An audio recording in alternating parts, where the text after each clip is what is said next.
అతనికి 700 మంది రాజకుమార్తెలైన భార్యలను 300 మంది ఉపపత్నులను కలిగి ఉండిరి.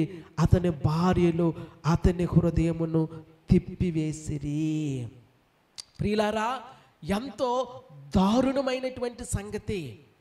ఒక నాయకుడు, ఒక రాజు, దైవ పరిపాలన అందించవలసిన వ్యక్తి కామాతురత కలిగిన వాడై, కామవాంఛ కలిగిన వాడై, ప్రియులారా, పరస్త్రీలను మోహించి దేవుని చిత్తానికి వ్యతిరేకంగా జీవించిన జీవితము చాలా పాఠాన్ని మనకు నేర్పిస్తూ ఉంది.